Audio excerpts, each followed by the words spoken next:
Welcome to Veteran Voices SITREP with your hosts, Tom and Chris Faust.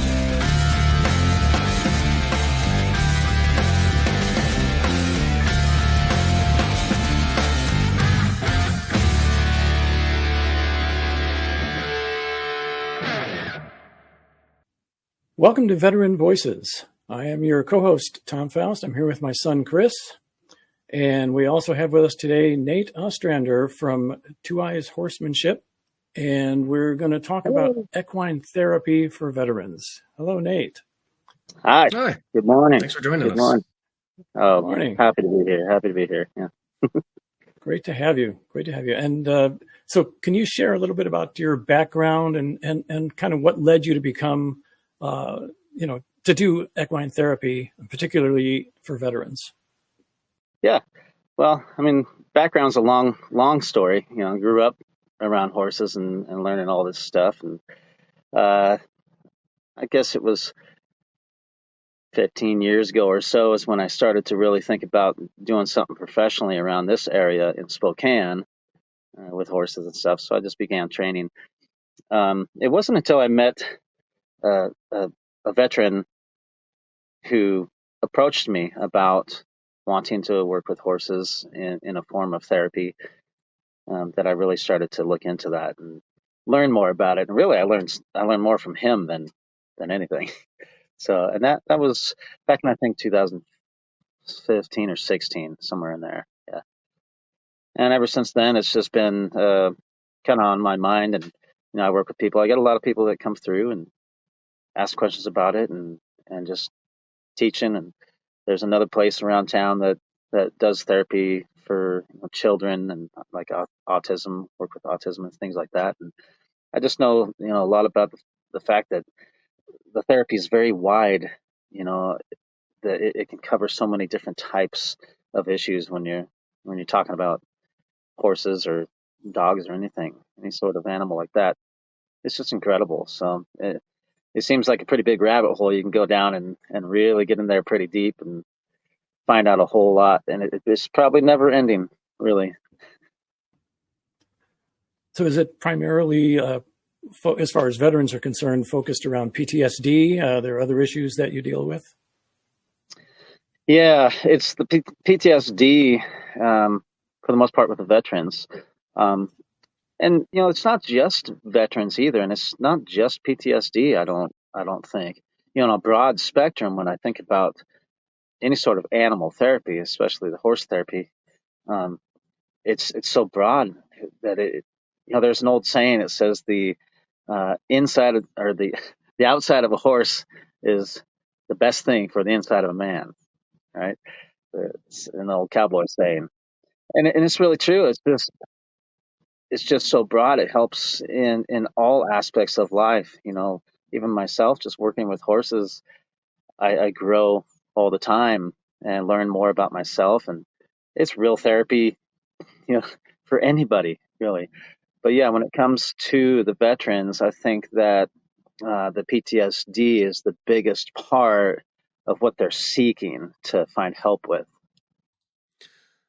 So can you kind of describe what the core principles of equine therapy, like, how does it work to address the, various symptoms that it addresses? Yeah. I think that's an ongoing question, like an ongoing problem, because there's not a whole lot of support behind it yet. It's kind of slowly, very slowly growing. But the core things for me, from working with the gentleman that I worked with in the very beginning, he was very, very astute, and he was a investigative reporter for some time, so very good at explaining things and teaching things to me. So it was great working with him. But the biggest thing for him that he explained to me was the lack of trust. He said when people come out of the military or out of a war and they've just been crushed inside, everything's just crushed and it's gone. Any trust for humanity and just life itself is kind of destroyed. And so that is the biggest piece that there's, I think, seeking to find again. And then secondly is connection. There's a very, very big disconnect that happens with PTSD, that it doesn't seem almost, it doesn't seem possible to reconnect again. I've been told that it's been very difficult for people to connect with others, even family members, or best friends that they've known in the past. And so it's almost like, this alien thing where you can't come out of a situation like that and just re-immerse into the normal world. And so having an animal that doesn't talk back to you, doesn't ask you questions, doesn't argue with you, doesn't do any of that stuff. It's just an entity, an energy thing you can just be around and almost tell your deepest, darkest secrets to, and develop this new way of building trust again. And that's what I found to be, for myself, the most profound work in the whole thing, is that trust and that connection that is basically just taken completely away, through war. Yeah, it kind of seems like you would, because talking about things gives your brain a better way to process it, because you can stew on things internally, but you might not get, that, eureka kind of, understanding or consoling by, unless you express it. And talking to another person can always be daunting. That's one of the reasons why I don't really do therapy much myself, just because talking to somebody else, it's just weird.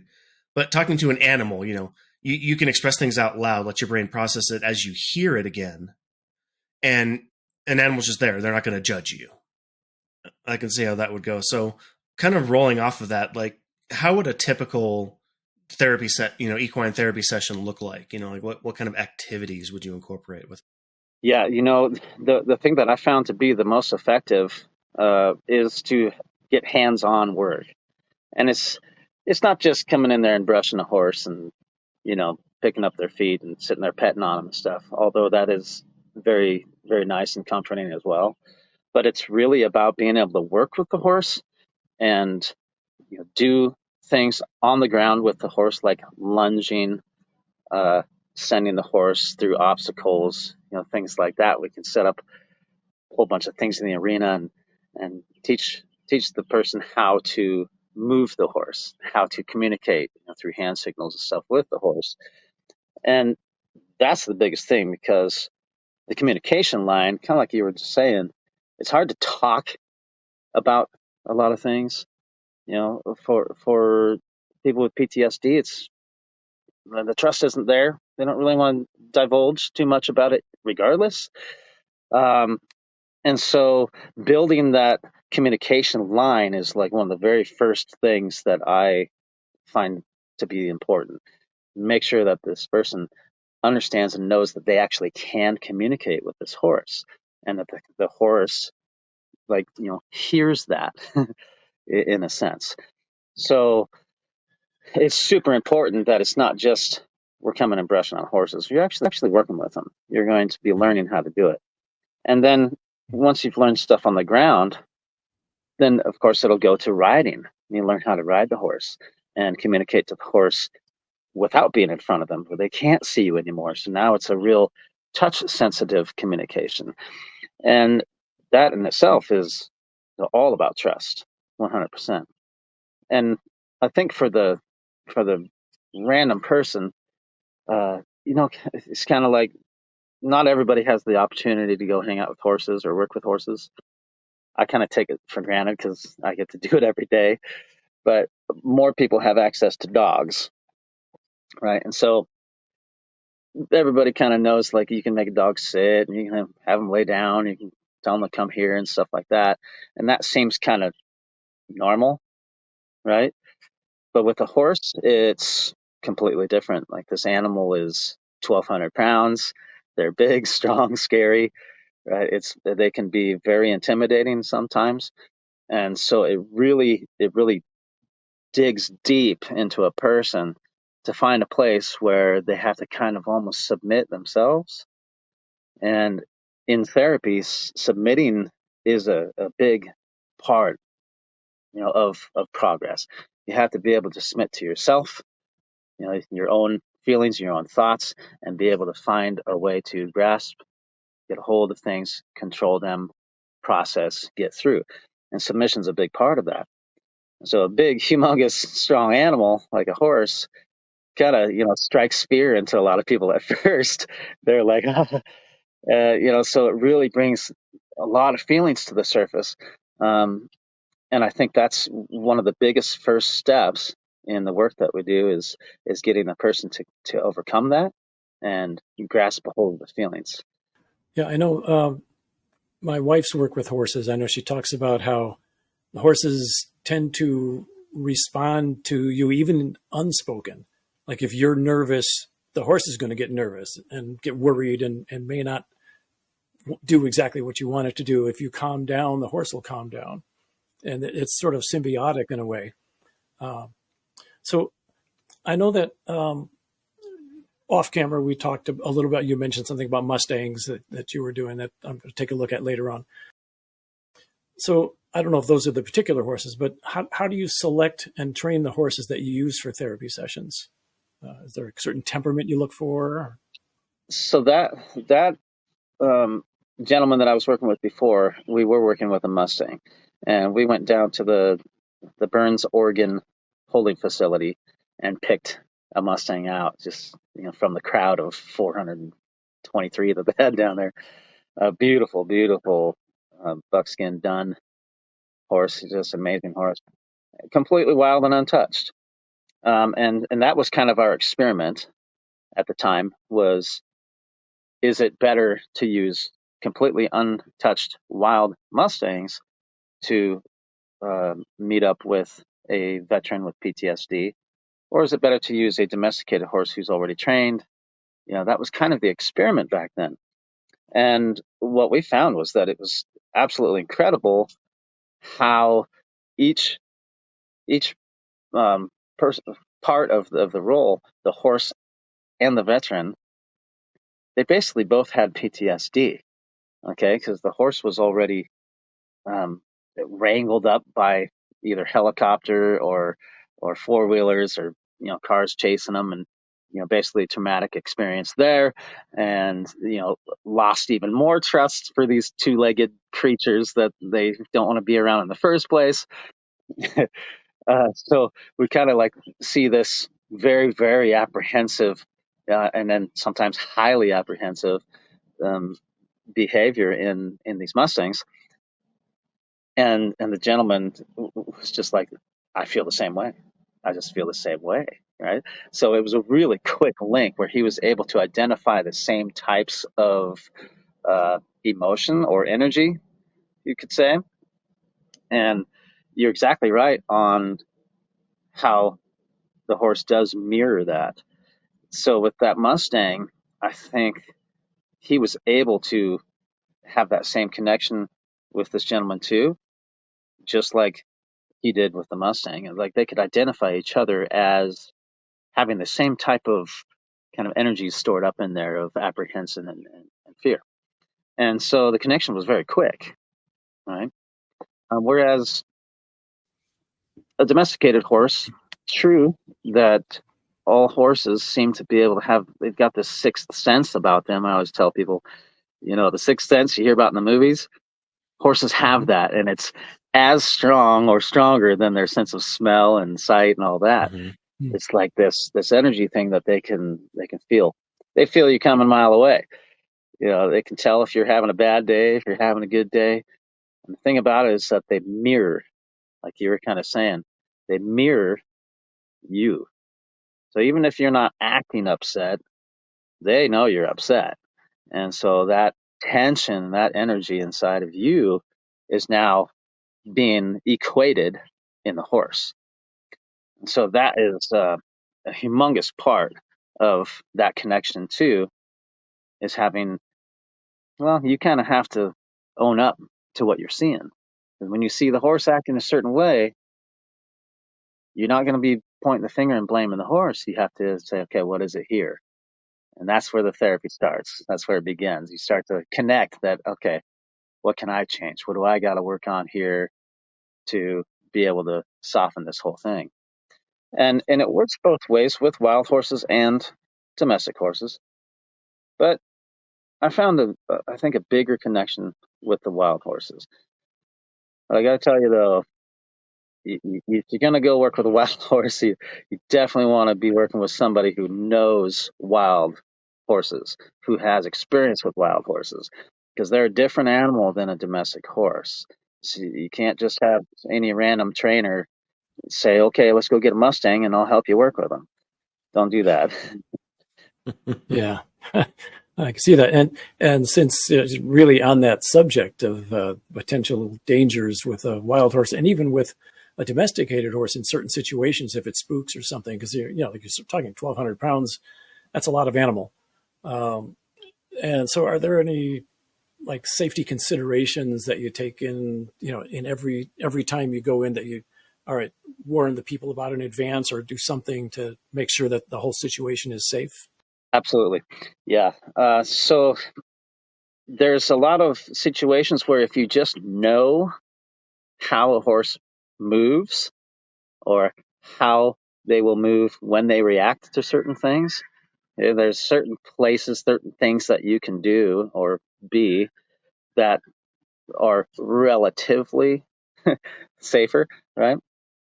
So I go through everything I just basically treat every situation as brand spanking new. A person may come in and say, "Oh, I grew up with horses, and I already know about this." Doesn't matter. I'm going to start from the very beginning and go through all of my safety stuff.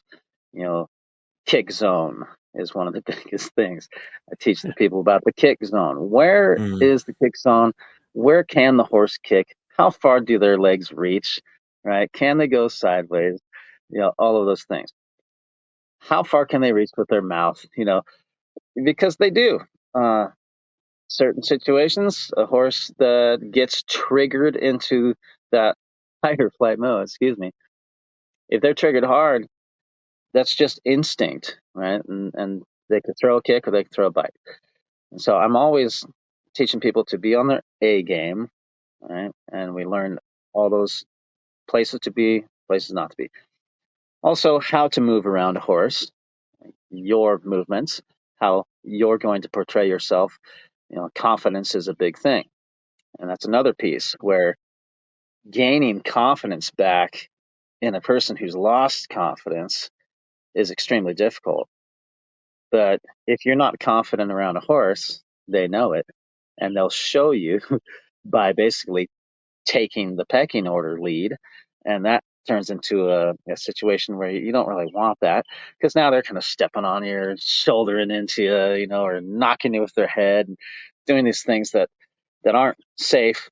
And you quickly find out that, boy, I guess I'm not showing confidence in my leadership role. And that confidence in the leadership role is a humongous piece of the safety. Because if you don't have it, you're creating an unsafe environment for you and the horse. So we go through all of that stuff from the very beginning all the way until the person is just really confident and comfortable handling a horse on the ground. Just even leading the horse from one place to another can be a full session of getting people comfortable. Picking up the feet, brushing properly, so you don't agitate the horse using a stiff brush on their spine or their legs or something, all those little things that mean a lot. Very important stuff. Okay. So, I mean, other than we've already touched briefly on a couple of these things, but so kind of what specific benefits have you observed in veterans who participate in the equine therapy, and kind of how do you measure the progress and effectiveness of it? That's the question right there. And that'll lead into a little bit more conversation, because you can't measure it on the outside. It's only measurable on the inside of the person doing it. That's the hard part. And so all they can do is just speak on it. And how well a person can speak on it is based on themselves, right? Not everybody can say how it feels or what their experience was in a really in-depth way. Sometimes it's just, eh, it's mine. It's my experience and I'm keeping it. Sometimes it's not talkable, right? And so I think that's one of the major problems why these kinds of therapies don't get the support that they need. For example, when we were doing our experiment with the first individual, we were looking into funding and support from lots of different agencies, including government agencies. And there's just none at that time anyway. I think it's gotten better now, but I haven't pushed to build this into a bigger thing where I would need financial support. But I think that the measure, like you're saying, it's hard to find that. It's hard to see it other than testimonial. And so it's not on paper, right? Like with scientific experiments and research, they can prove by paper. And, that's why I think they like to just give pills instead. It's proof. Hey, we have it on paper that this many pills and this many days fixes this or helps this. Yeah, it's, I don't know. It's kind of odd, and I hope that through doing this, and if more people continue doing it, that it'll kind of gain some momentum and hopefully get some more support behind it. But for me personally, I can see the benefits, right away, and it's a lot of times very deep, and you have to be kind of connected with the person as well. When I'm working with somebody, I'm trying to clear everything that I've got so I can be 100% open to feeling all the emotion, all the energy that's happening there too. I'm trying to basically be able to receive all the energy that the horse is receiving so that I can then help the person to address this emotion or address this energy that's coming across. And I think that having that ability is a big part of why I'm able to help. Because if I wasn't able to kind of catch on to that and feel that and read the energy of the person and the horse, and if I can see it coming across from the horse, then I know there's something deeper in the human too that we should probably address. And if I wasn't able to recognize that, then I wouldn't be successful in helping the situation.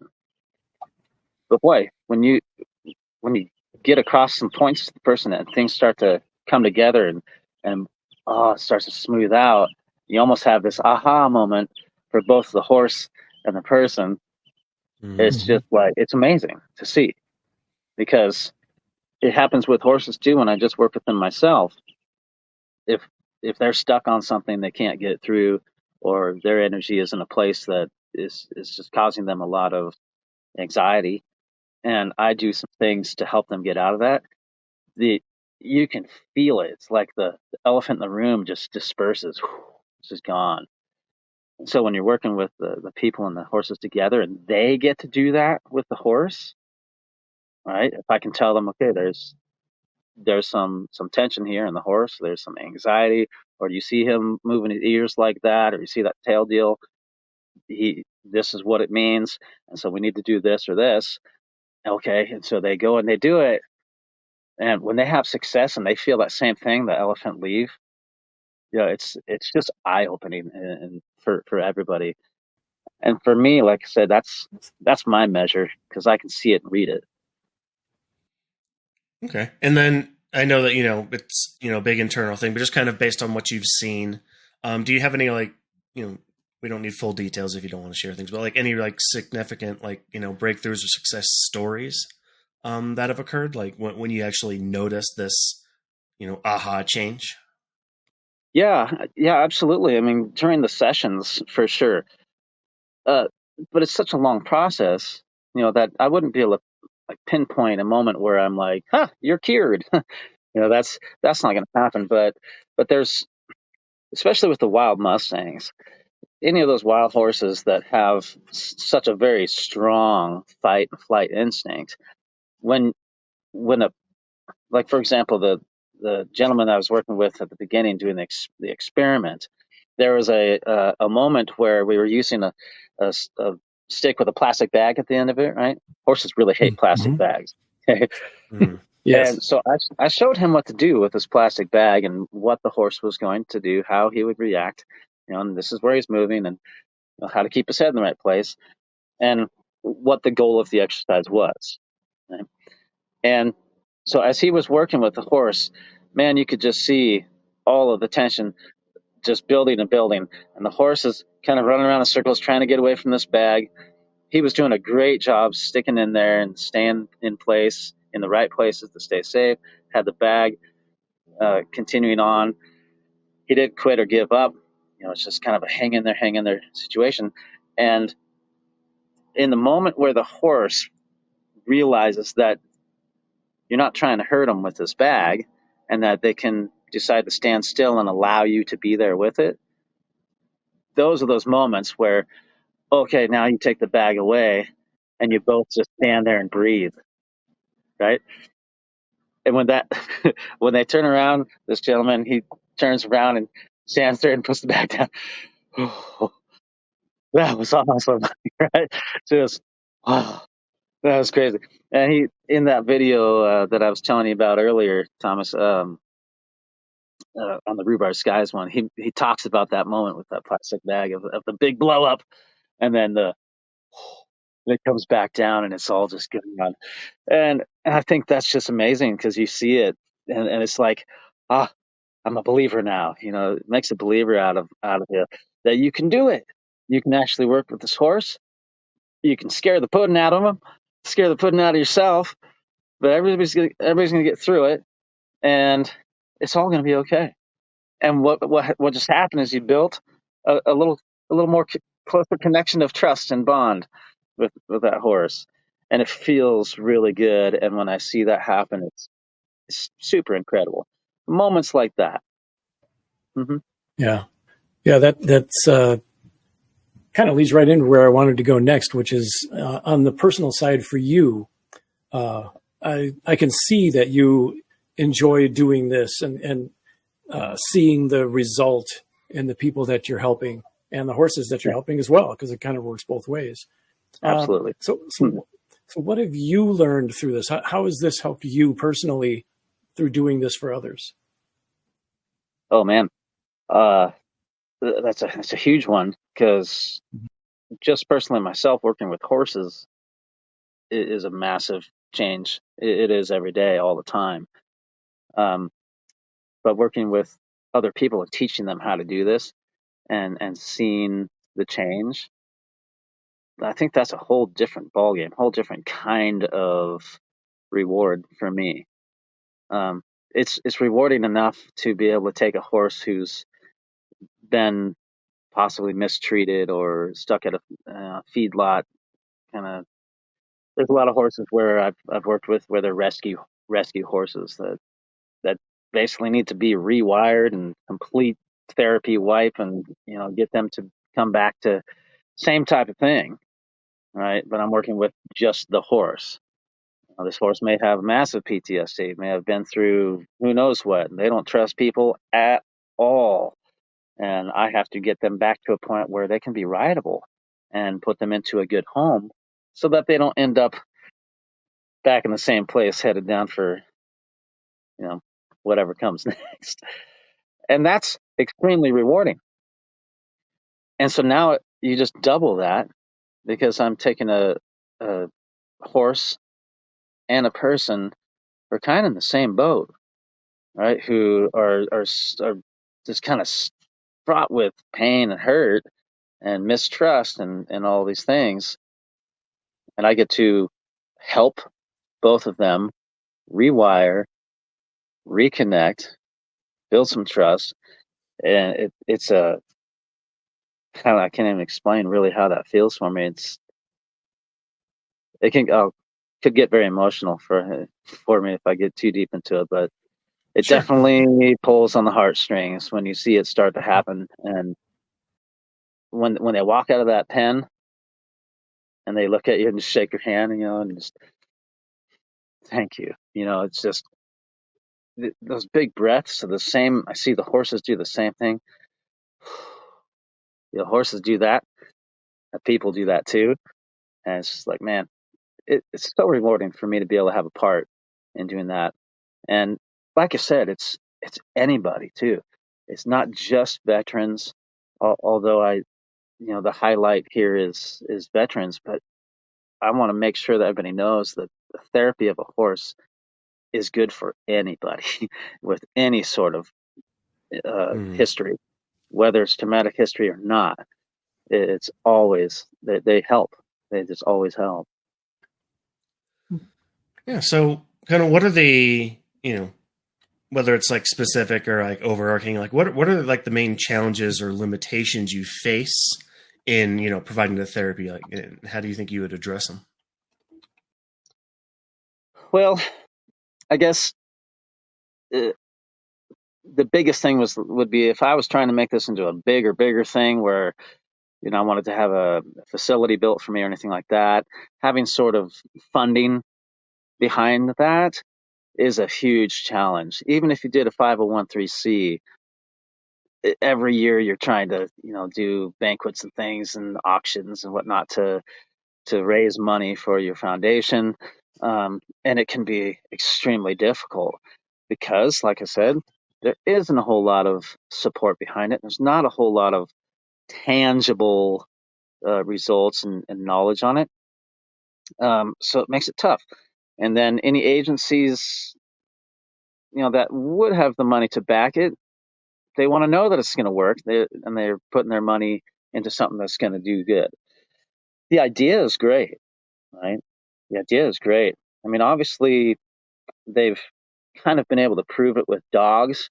So now we have support animals, therapy dogs, et cetera. Quite a bit harder to have a person walking a horse through a grocery market, right?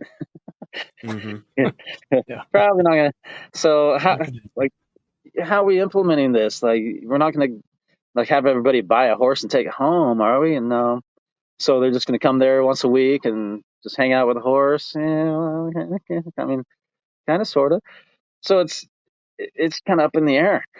I'd say that's the biggest challenge for this. So basically what I've tried to do now is just leave it open for whoever wants to reach out to me to come get help. And I'm always here to offer the help. And there are other agencies. For example, I'm working with the Air Force Base here now in Spokane. There's a agency on the base. It's not actually part of the Air Force Base, but it's an agency on the base where they set up outings for active duty and their families to go out and do stuff like hiking trips, river rafting trips, etc. Now they've hooked up with us, so we're able to get people out and take them for guided trail rides. So my wife and I, we own Pacific Northwest guided trail rides also, and so it's a great opportunity to get those folks out here and just get them outside, get them going and doing something, get them off the base, right? That's one thing I've learned is that a lot of the active duty folks, they just stay on base. Like, this is the first time I've even left the base since I've been here. Well, how long you been here? 2 years. Like, holy cow, man. Yeah, you got to get out more. So we're providing that opportunity for them too, which is awesome.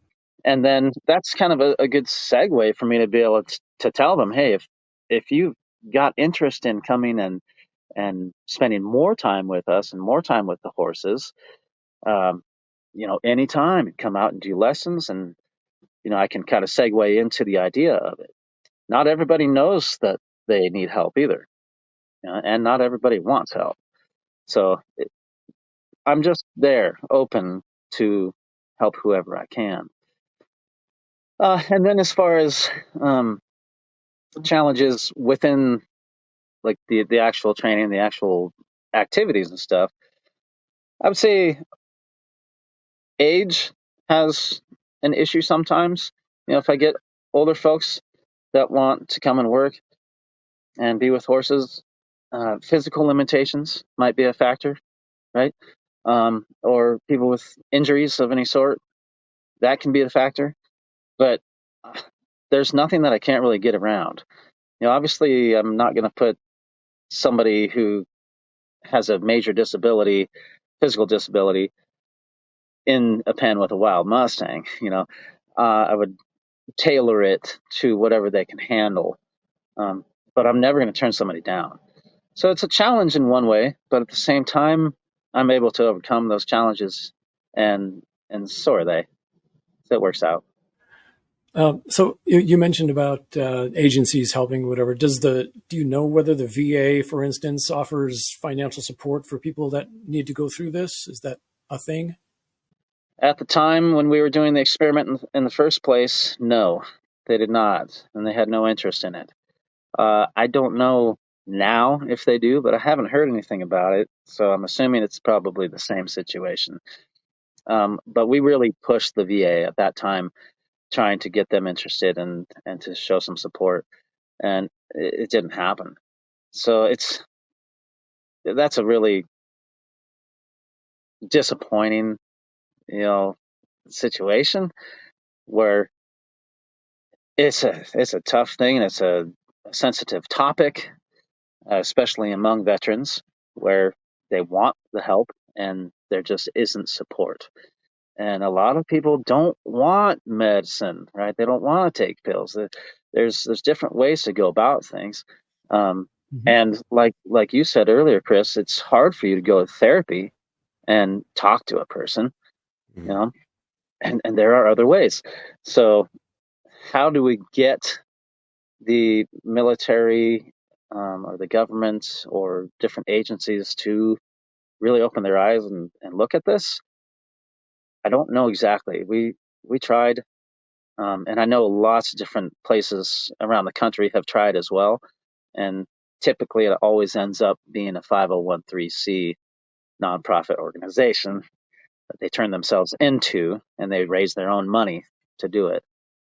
Yeah, well, hopefully things like this interview and similar interviews, getting testimonials from veterans who have been helped through the therapy, you get enough of that going, maybe it'll eventually provide enough evidence that, hey, this, it's hard to show on paper, but this does work. And the VA really should be helping the veterans get this support. How do you see equine therapy fitting into the broader landscape of PTSD treatment available to veterans? Is this something that, like we just talked about with the VA, is this something that veterans should be made more aware of, that it even exists? Yeah, absolutely. That it even exists. That's a big thing. Like we were just talking about earlier, the folks here at Fairchild Air Force Base hardly even get off the base.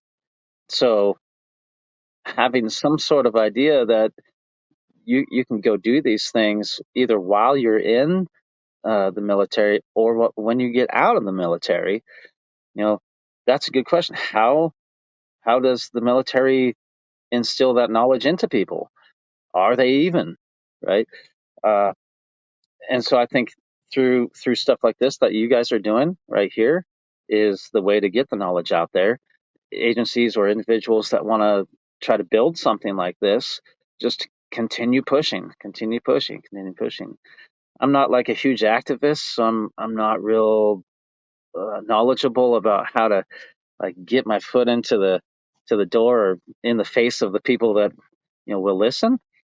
But I know there's people out there like that. I typically just stick to the horses. But there's got to be some folks out there that could help to get this rolling, get the ball rolling on it. My job, I feel, is being here with the horses and the veterans, or anybody who wants the therapy. And I'm kind of doing my part here.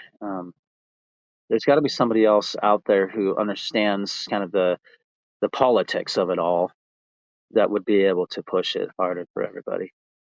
I don't know who that is, though. The other part of your question was, where do I see it fitting in?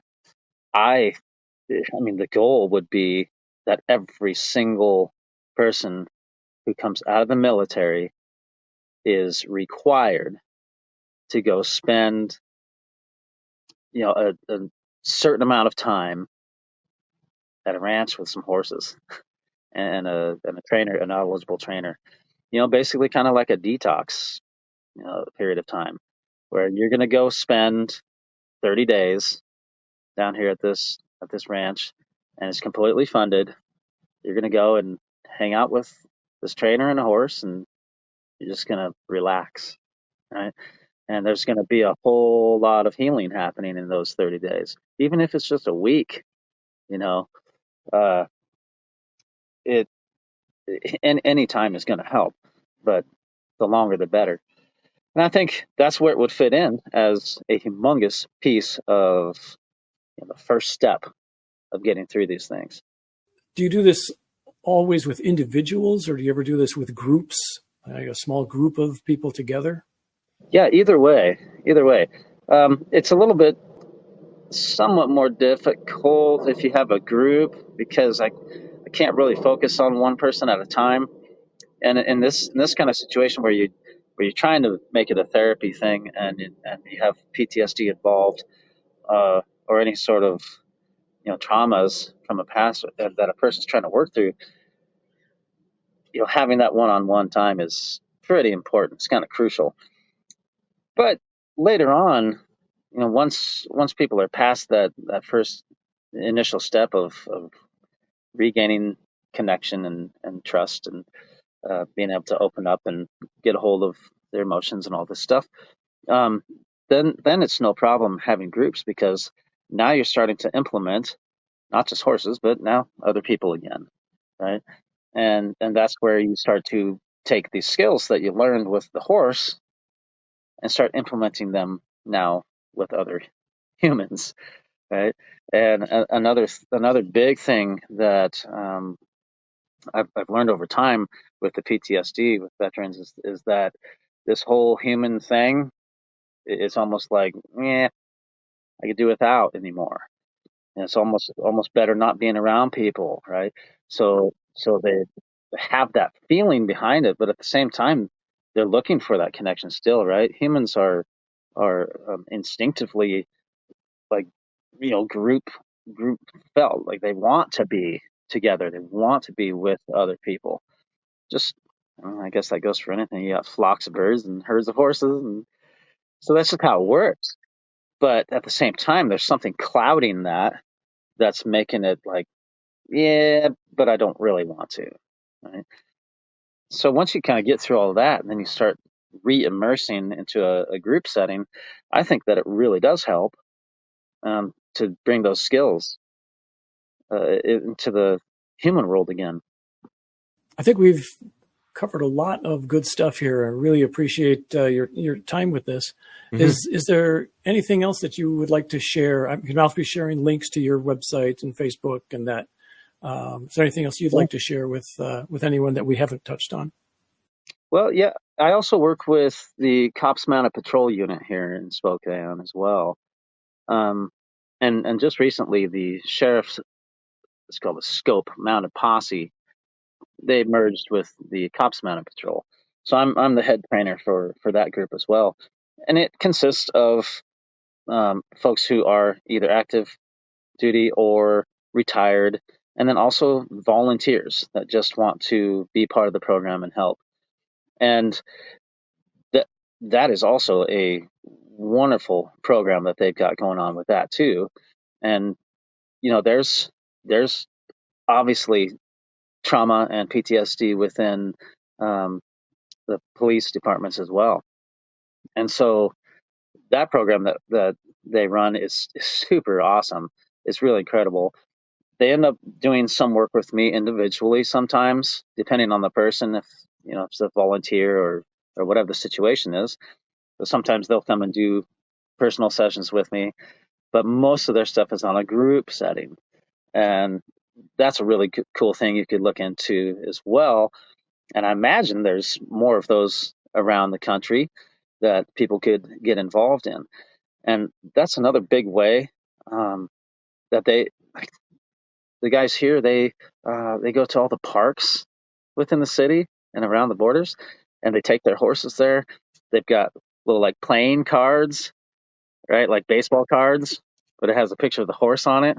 And so all the little kids, they'll get cards of their favorite horse, and they'll collect the cards, and they do scavenger hunts and things like that. So it really raises the awareness to the community of just the fact that this whole thing exists with the horses there as well. So you were asking me that question earlier, like, how do you raise the awareness? Agencies like that, people putting together those types of little agencies to go out and do things like that. I think it's pretty incredible, and they have to go through a certain amount of training with me, because now we're talking about taking all these horses out into the public, and keeping little Johnny safe from running up and getting kicked by a horse or whatever. So they go through quite a bit of training with me to be certified to be able to take the horses out, and so they take it really seriously. And there's some major connections made there too, even within those big group settings. A lot of change happens there. But I know it's a good group here, and I've considered volunteering myself at some point in time if I have more time.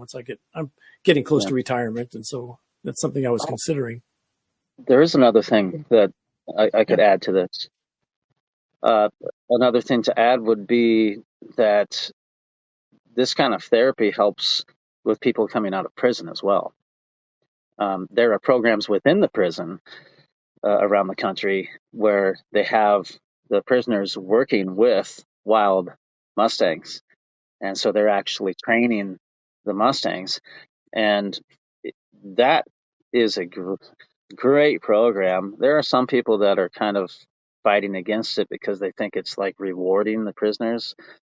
But man, if you have a heart, everybody needs healing in some way or another. Everybody's got traumas in some way or another. And so the fact that these inmates can go out there and get into a program with horses and take some time there, perhaps the traumas that they had in the past is what got them there in the first place, and it's majorly healing for them. And I'm not sure how much effect that's having on, getting any agencies to help fund and push this in the public. But hopefully that'll be a piece of it too. But I've seen it personally working with some folks that have come from prison, and it's the same thing. It's the same thing. Coming from a place like that, it's like the same deal. You don't trust anybody. You don't really want to talk to anybody. Coming back into the real world is really odd. It's very foreign to them, especially if they've been in prison for a long time. It could be very disheartening, almost like, well, I'd rather just go back. I'm more comfortable there, in some ways. And so it's a major deal too there, working with a horse. All those connections and that trust building and stuff. It really does something. It really does something to the inside of a person. It's pretty incredible when you really look at it. And if people could spend some time just around this whole process, they'd start to believe it. It's real. Yeah. So that's definitely a good thing, to know that there's something out there. Because, some people, it's like we've discussed multiple types of therapy, art and music. That's my big thing for me. I've never been a huge fan of horses, so that wouldn't appeal to me specifically. But there are those out there that are like, wow, horses are these really majestic creatures, and just knowing that there's an option to, that there's options out there that could potentially help them. That's why we do this podcast, to bring some light to potential ways to help veterans, with PTSD, to say, hey, there's more than one option. It doesn't have to be therapy. It doesn't have to be pills. It doesn't have to be music. There's different things you can do and try.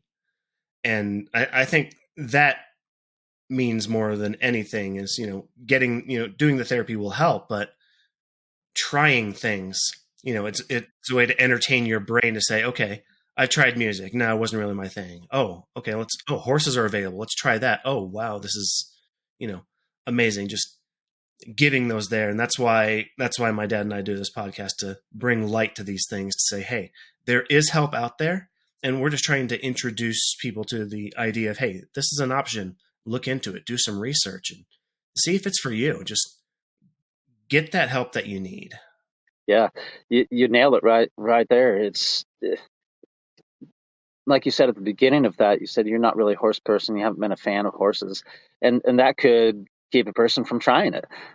But that's the important part is, see what's out there, go try it. Maybe it's not for you. Maybe the music didn't work. Maybe the horses didn't work, but at least you did try. And that reminds me of a question you asked me earlier about just certain moments that were notable. There's a thing called join up when you're working with horses, and if there's a person who comes in and they're kind of skeptical, or they're not really a big fan of horses, or whatever, sometimes the first thing that I'll do with them is have them get into a pen with a horse who is already trained, who's safe, and knows how to join up. It's what we call join up. It's basically kind of this process of being in the round pen. You're standing in the center of the round pen. The horse is kind of trotting around a circle on the outside edge of the round pen. And as you're working that, you change directions, and you do this whole process to where at some point, then you just kind of turn around and you face your back to the horse. And then the horse chooses whether they want to come up to you and be part of the team with you, right? And so they call that join up. And a lot of times you'll just be standing there, your back's completely to the horse, you can't see him, and you just wait.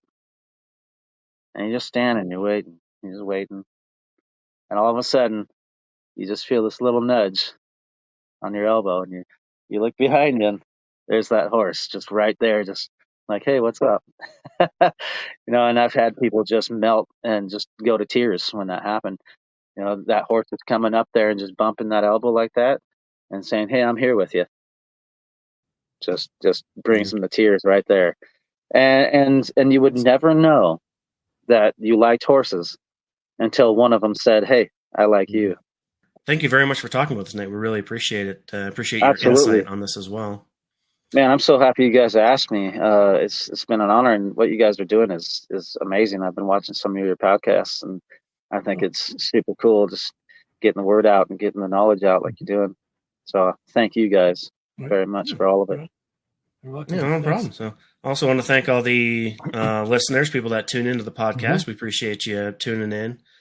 Hit like, subscribe, thumbs up, whatever you want to do. Just, help us get the word out there, because word of mouth is going to be the best way to get this information out to people. So anything that anyone can do to help push people this direction, that's what we're doing for. So on that note, I guess we will we'll go ahead and sign off. Chris, all right, Dad, Tom, Nate, our guest speaker. Appreciate everybody, and hope you all have a great day. All right, Bye-bye. thanks.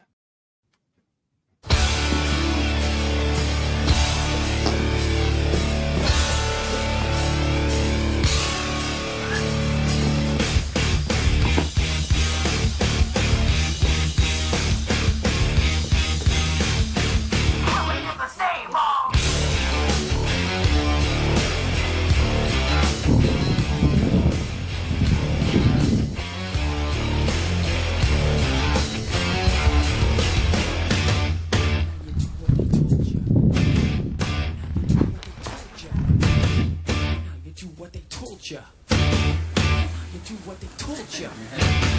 Now you do what they told you. Now you do what they told you. Now you do what they told you. Now you do what they told you.